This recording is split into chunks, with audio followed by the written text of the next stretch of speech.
fatasluhu alkalimatu likulli minhuma, basi litafaa neno kwa kila moja katika hizo bisababu almaana aljami, kwa sababu ya maana ya pamoja. Wa hadha huwa al-ishtiraku almaanawi, na huko ndo kushirikiana kimaana au mshirikisho wa kimaana. Wa yaghfalu an-nasu 'an al-ma'na al-asli, na inatokea wakati mwingine watu wakaisahau ile maana ya asili, wakaja wakafuata hii maana mpya iliyojitokeza. Na hiyo ndio mara nyingi, kwa sababu kwa mfano neno mteja kwenye Kiswahili, asili ya neno mteja ni mtu anayekwenda kwa mganga. Ndo asili katika Kiswahili. Mteja ni yule anayekwenda kwa mganga kwa ajili ya kupigiwa ramli au kufanywa jambo lake kwa kupitia yule mganga. Ndio hasa asili ya neno mteja. Lakini limehama likahamia kwenye uchumi kwamba mtu anayekuja kununua bidhaa, ambaye zamani sisi hapa Zanzibar tulikuwa tunamuita mshtiri. Kitu hichi akijapata mshtiri, yani mushtari, neno la Kiarabu lile tumelichukua tukalitia kwa Kiswahili kusema mshtiri. Mushtari, mnunuzi. Alijapata mshtiri. Sasa limekwenda likaingia neno mteja. Halafu nako limehama, halijatosheka, limekwenda kwa mtu anayetumia madawa ya kulevya, naye anaitwa mteja. Na tena kule sasa linakatwa au linakuzwa teja. Hilo teja linaitwa teja hilo, Kwa hivyo unaona neno linavyohama kutoka matumizi ya asili kwenda maana nyingine, mpaka ile asili inasahaulika, inakuja kuhamia maana nyingine kabisa, Kwa hivyo ndo kawaida maneno yanasafiri na yanahama kutoka mji mmoja kwenda mji mwingine katika maana ya matumizi. Kwa hivyo yakfalu nasu, na watu wanakafilika anil maana al-asli, ile maana ya asili, wanakwenda kwenye maana nyingine kabisa. Hata tapeli, neno tapeli limeingia kwenye Kiswahili kutoka kwenye lugha ya Kifaransa, na waliotuletea huku Tanzania neno hili ni watu waliotoka Zaire na Burundi. Ndio wametuletea neno lile, mpaka sasa limeingia kwetu, limekuwa ni neno la Kiswahili. Lakini asili yake tapel ni Kifaransa, yani wewe jina. Kwa sababu Mfaransa akitaka kuuliza jina lako nani, anakuambia comment tu t'appelles, jina lako nani? Unasema je m'appelle Salim, jina langu Salim. Mshamkumbuka Awilo Lungomba aliposema comment tu t'appelles, je m'appelle Kupe Kubemba. Sasa t'appelles manake wewe jina. Wewe jina. Ndio ta manake wewe. Pel ni jina Kifaransa hicho. Sasa mtu akishakuwa mjanja sana, jina lake linatajwa sana, anaambia tapel, wewe bwana jina bwana. Yani wewe ni mtu unajulikana na kila mtu kwa ukorofi wako. Sasa limekuja tena connotatively, likahama kutoka kwenye maana yake asili, likahamia kwenye mtu laghai. Sisi kama tukimuita laghai au rogi. Ndio hapa Zanzibar Kiswahili chetu kwa tunamuita mtu laghai au tunamuita rogi. Na kuna watu wamekufa na majina hayo ya rogi, yanaitwa Sarogi. Kazoba na tikisa kichwa kwa sababu namjua rafiki yake Rogi. Au anakumbuka Rogi namba 1, watu wote wamjua Rogi. Rogi au anaitwa laghai. Sasa tumekuja tumelipokea neno tapeli, limetoka mbali sana kwenye Kifaransa huko. Sasa limeshakuwa neno kubwa katika Kiswahili, lishahamia mpaka tunapata na masdar utapeli, ananifanyia utapeli. Tumeongeza na ile u ya Kiswahili kuifanya kwamba na kama ni masdar sasa chanzo cha neno, lakini haina asili ya Kiswahili kabisa. Ndio maneno yanapohama na kuhamia katika lugha mbalimbali duniani. Sasa hapa tunasoma mambo yanahusu lugha, tunagusia watasbahu alkalimatu fi dhanni an-nasi, na linageuka neno katika dhana ya watu, min qabili almushtaraki al-lafdhi, katika aina ya mushtarak wa kimatamshi. Yani kwa maana labda lina maana mbili, lakini kumbe asili yake ilikuwa lina maana moja tu, alafu likahamia kwenye maana nyingine. Maneno mbalimbali yako hivyo. Mithlu, kwa anatoa mfano kwa Kiarabu sasa. Mithlu, mfano lafdhi al-maula, maanahu fil asli an-nasiru, maana yake ya kiasili ni mtetezi. Huwa maulakum, yeye ndo mtetezi wenu. Huwa maulana, wa ala Allahi falyatawakkalil almuwakkiluna. Maulana maana yake mtetezi wetu, ndo asili. Maula ni mtetezi, lakini tena baadaye linakuja katika kubalika maana. Na wale Wahindi na Wairani wanatumia mulla, mulla Karimji, mulla bai, mulla wao wanatumia mulla. Lakini ndio ile maula, mulla wao na mulla wana muki anakuwa tajiri. Mulla anakuwa ni mtu mkubwa mwenye heshima, mwenye hadhi. Ndio hiyo maula. Sasa linatoka asili yake ni mtetezi, asili yake ni an-nasiru, mtetezi. Thumma stu'mila, kisha limetumiwa lisayyidi wal abdi, kwa bwana na mtumwa. Anayemiliki anaitwa maula na anayemilikiwa kwa heshima anaitwa maula. Ile kupunguza makali tu. Kupunguza makali ni vipi? Kwa mfano mtu anakuita, unamwona ni mtu mkubwa kwa umri kuliko wewe, lakini anakuita Sheikh Msabbah, na unamuita Sheikh fulani, unamuita na wewe Sheikh japo kwa yeye si Sheikh. Ile kutaka kuleta kidogo usawa katika mazungumzo. Kwa hivyo asili ya maula ni yule bwana, sio mtumwa. Lakini anapomuonea huruma mtumwa wake, naye anamuita hivyo maulaya. Anasema maulaya, anasema maulaya, kupunguza kasi ya dharau baina yao, na mmoja kutukuzwa sana. Kwa hivyo linahamia sasa kufanya kazi zote mbili. Bwana anaitwa maula na mtumwa naye anaitwa maula. Lugha zinafanya kazi kubwa sana. Na nyingine zina hatari. Mtu mmoja alimuona mwanamke mzuri sana, akampenda, akapeleka posa. Kufika kule akaambiwa okay, posa imekubaliwa, lakini jina lake unamjua huyu? Ama simjui, nimemuona jina lake mume wangu. Huyo mwanamke anaitwa mume wangu, ndio jina lake. Sasa nataka ukitaka kumuita mume wangu nipikie, utawezaje kumuita mume wangu? Akasema kumtaka na mtaka, lakini jina libadilishwe. Hili silo. Sasa ndio mwingine, haya mambo kama hujajua asili yake na majina yake, inaweza kukuletea nini? Ikakuletea tabu. Kwa hivyo huyo abadilishwe, aitwe jina jingine. Ama mume wangu siwezi kumuita mume wangu wakati mimi nimemuoa. Haya bwana. Tumefahamiana. Walafdhu alqur'u maanahu fil asli lugha. Neno qur'u katika maana ya asili ya lugha ya Kiarabu ni kullu waqtin u'tida fihi amrun khas. Katika kila wakati ambao pamezoeleka ndani yake jambo maalum. Kipindi tunaita kipindi au hisa, au katika maana pana msimu. Lakini msimu ni kitu cha mwaka. Katika kila mwaka likiwa linakuja jambo na kuondoka, tutasema huu ndio msimu wake. Msimu wa mvua, msimu wa jua, msimu wa baridi, msimu wa joto. Ndani ya mzunguko wa mwaka mzima kikitokea kitu alafu kikao kinarudi tena kwa wakati kama ule, unaitwa nini? Msimu. Lakini ikiwa mfano ndani ya wiki au ndani ya mwezi, tutasema kipindi. Tunakiita kipindi. Kwa hivyo qur'u asili yake ni kipindi. Jambo lolote lilozoeleka katika muda maalum linatokea na kurudia, ndio kipindi. Au pia hisa. Hisa sisi tunatumia zaidi katika maana ya mali, kwamba ni fungu lake la mali. Lakini kwa Kiarabu hissa ni kipindi. Hissa ni kipindi. Kipindi cha hesabu, kipindi cha science, hissa. Kwa hivyo ni kipindi kinachokwenda na kurudia katika kila mzunguko maalum. Kwa hivyo mwanamke anaingia kila mwezi ndani ya kipindi chake, alafu anatoka, alafu anaingia tena katika kipindi kile, ndio qur'u.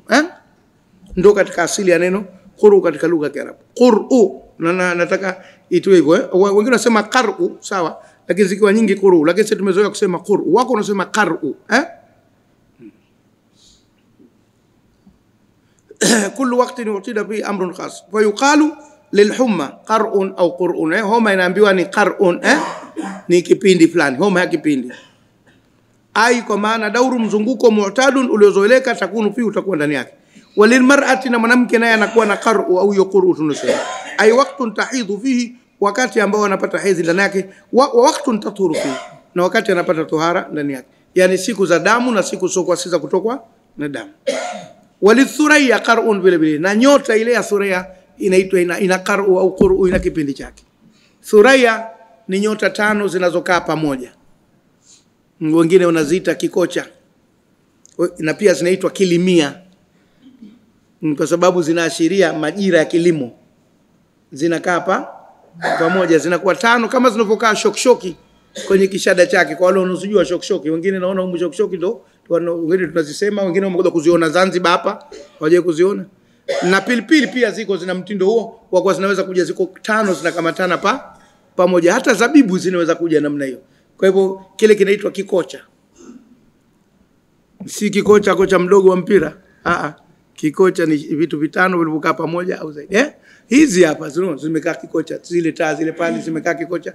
Na zamani wazee wetu taka mazilo wakiita taa za Thurea au Therea, sababu mataa ya Therea na ilikuwa ni nyumba za kitajiri tu ndio na kama mataa, na nyumba za maskini uzioni.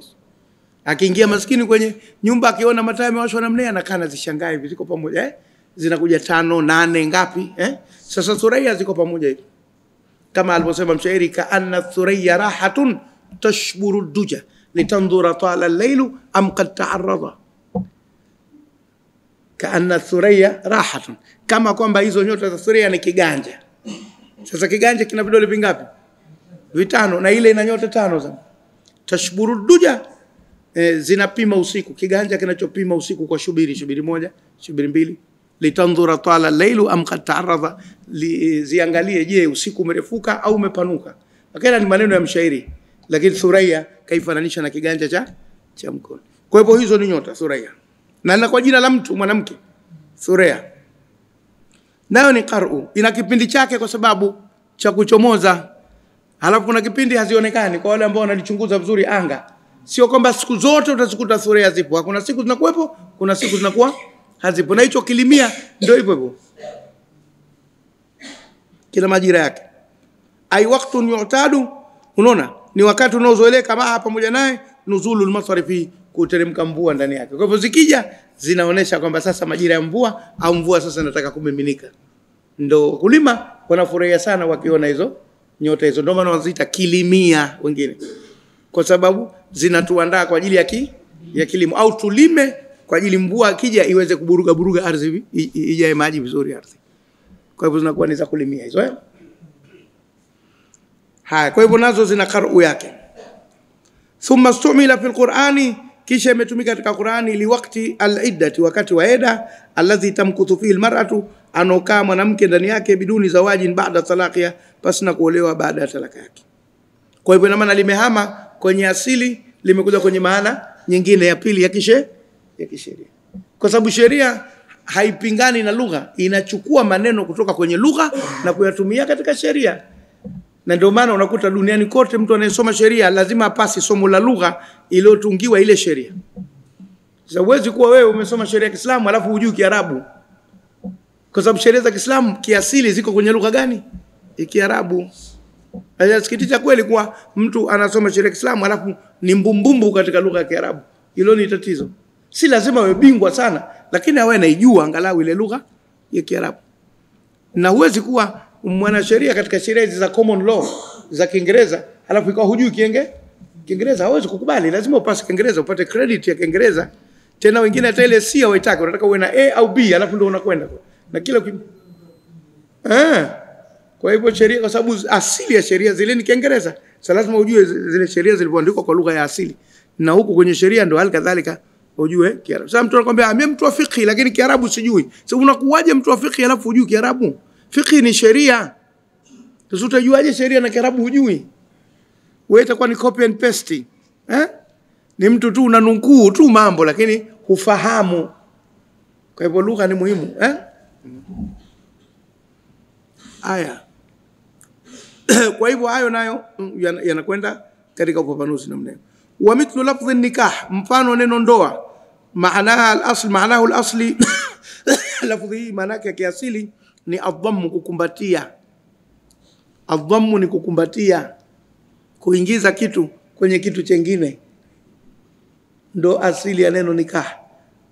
Unaona, linaweza kwenda mpaka kwenye zile maana msizozitaka sana au mnazitaka sana. Ndio maana Waarabu, ikiwa miti iko karibu, tuseme kama nguzo hii ni mti na nguzo hii ni mti, yote mitende, masafa yake ni mafupi hapa, distance ndogo.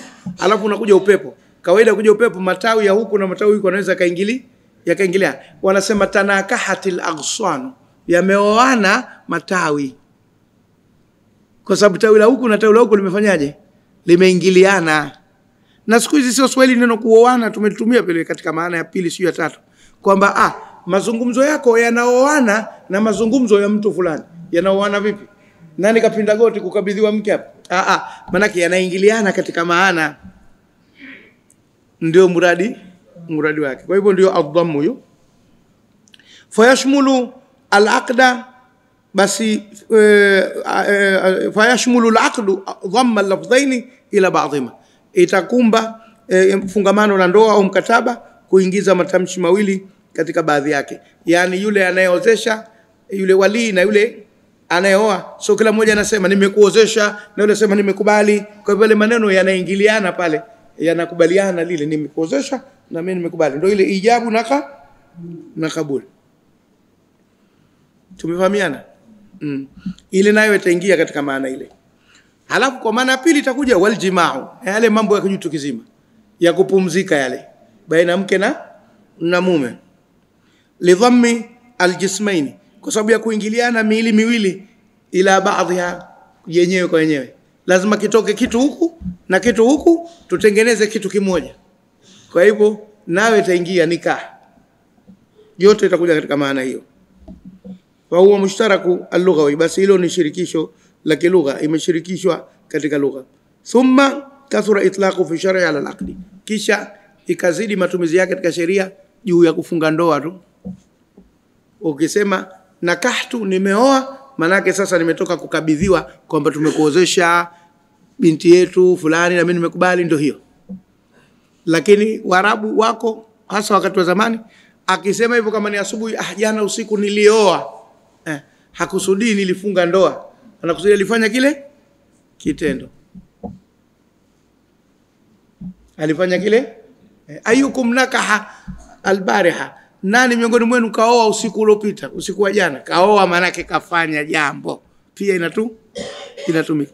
Lakini kule imehama zaidi, iko kwenye kuoa manake. Na ziko lugha nyingine hata huko Tanzania bara, kuoa kama kwa Kihaya, kuoa manake ni kuingilia kabisa. Ndio maana nakumbuka mimi mwaka 78 sijui ile ilikuwa ndio wanaojua watu wa mipakani mle Tanzania na Uganda, madhila walioyapata kutoka kwa jeshi la Uganda, basi liliingia Tanzania lile. Basi mmoja ndo akasema, avande mengine nashindwa kuyasema mimi, kwa sababu majeshi yaamini yalimuoa mke wangu, yakamuoa na binti yangu, na mwisho wake kanioa na mimi mwenyewe. Sasa watu wakisikia sababu kaolewa vipi? Kumbe kuoa kwao manake kufanya kile kitendo. Kwa hivyo yalimuoa binti yangu, yakamuoa na mke wangu, na mwisho wake kanioa na mimi. Sasa ijulikane kama kaoa kweli au ilikuwa propaganda za kivita. Lakini unaona lugha yao, ukikosea sana, ukikosea kidogo tu hivi, ukikosea kidogo tu unaweza kusababisha mtu aone umemtukana. Tumefahamiana? Kwa sababu ile wao ni kile kitendo hasa. Unaikaza tu wao, sio wao. Nani kaoa jana hapa? Unaona? Kwa maana yake ni nyingine. Kwa hivyo sheria na lugha lazima uzifahamu vizuri sana. Sheria inachukua kwenye lugha, lakini inaihamisha maana kutoka kwenye lugha kuileta kwenye maana ya kisheria. Zote hizo. Haya, kipengele cha 3 ukurasa wa 191. Ataraddudu baina alhaqiqati wal majaz, kuingia na kutoka baina ya hakika na majazi. Kuingia na kutoka baina ya hakika na majazi, yani ile maana ya kwanza ndo hakika ya asili, na majazi ni maana ya kuvusha au maana ya kuwazima, maana ya pili. Sasa wakati mwingine inaleta tabu kidogo. Labda nitoe mifano. Maana ya hakika ni ile ambayo kila mmoja ukisema ataelewa hivyo. Lakini maana ya pili mpaka mtu afikiri sana ndo aje aelewe hivyo. Hii inaitwa maana ya majazi. Kwa mfano ukisema mie pale sina sauti. Una sauti maana yake nini? Katika maana ya kwanza sauti yako imekauka. Lakini maana ya pili, nacho kisema hakiwezi kufanywa kazi wala kutiliwa umuhimu. Sasa hii ndio maana ya majazi, sio maana ya hakika. Hii ndio maana ya nini? Ya maana ya majazi, ndio kwa maana ya pili, inaweza kwa maana ya 3. Sasa liko neno wakati mwingine linakaa katika sentence, huwezi kujua imekusudiwa maana ya kwanza au imekusudiwa maana ya pili. Kwa mfano sema huyu mzee bwana hana nyendo. Hana nyendo nini? Hawezi kutembea, au hana nyendo, hana mahala pa kwenda, au hana nyendo manake hana bidii yoyote katika maisha. Yupo tu, hana nyendo. Kwa hivyo linaweza kukuletea tabu mpaka ukataka kufafanuliwa hapa kinakusudiwa nini, lishakutia utata. Hilo ndio limetaraddad baina hakika na majazi, na litahitaji mtu alifafanue maana inakusudiwa ni ya kwanza au ya pili. Dar es Salaam pale pana maneno ya majazi kwa kweli. Mtu anaweza kwambia hebu kata pochi hiyo. Usiwe katoa pochi yako kaikata vipande viwili. Kata pochi maana ketoa pesa. Sasa hakika ya kata pochi ni nini? So chukua pochi yako ikate vipande viwili, lakini majazi yake wanakusudia toa pesa, kata pochi, toa pesa. Kwa hivyo majazi na hakika iko kama hivyo. Sasa linaweza kwa neno linacheza baina hakika na majazi likakupa tabu. Hebu wacha tuone. Kad yudha'u al-lafdhu, linaweza likawa tamko likawekwa limaana hakiki asli, kwa maana ya hakika ya asili, thumma yashtahira, kisha likapata thumma yashtahiru, kisha likapata umashhuri biistimalu, matumizi yake fi maana majazi, katika maana ya majazi. Wa yusamma wa yunsa annahu majazun fi, na ikasaulika kwamba hii ni maana ya kuazima tu au ya kuvusha ya majazi. Fayunqalu lafdhu ilaina, likanukuliwa tamko kwetu, ala annahu haqiqatun, kwamba hiyo ni hakika fil maana yaini, katika maana zote mbili, alhaqiqi wal majazi. Kalafdhi, kama mfano sayyara wa daraja wal masarra. Sayyara, si sote tukiambiwa sayyara tunajua ni gari, lakini asili ya sayyara si gari. Asili ya sayyara ni msafara wa watu. Katika surati Yusuf, wajaat sayyaratun faarsalu waridahum faadla dalwahu qala ya bushra hadha ghulam wasarruhu bidha. Asa wajaat sayyaratun, ukaja msafara. Kiarabu chako kibovu unasema wajaat sayyaratun, basi ikaja gari. Sayyaratun sigari, sayyara ni caravan, and a caravan came, and a caravan came. Ukaja msafara, ukamtuma mzingamaji wao, mtu akwenda kutafuta maji. Alipoishusha ndoo ile akasema kuna kijana humu ndani. Kwa hivyo muhimu neno sayyara ni msafara, ndo asili, lakini imehama kwenye maana ya asili, imekuja kwenye gari sasa, na maana ya asili ishasaulika kabisa. Ndo mpaka kama hivi tuseme kwa kukumbushia, ndo watu watamba kweli bwana. Kwa hivyo inatokea hiyo maana ya majazi au maana ya pili ikaja ikapata nguvu mpaka maana ya kwanza ikafanyaje, ikasaulika. Wa daraja, daraja kwa Kiarabu sasa hivi ni baskeli, lakini daraja inawezekana hata hii maana yetu sisi ya daraja, hili daraja la kuvuka, lakini sasa hivi Waarabu daraja wanaliita jisr. Na durj ni kama hili hapa, kinakuwa ni kiti lakini kinaunganishwa na meza, ndio ile deski tunaita, si au dawati, utubara wanaita dawati, linakuwa kiti na meza kwa pamoja, lile linaitwa durj. Lakini sasa hivi kusema daraja, Waarabu wote wanajua ni baskeli.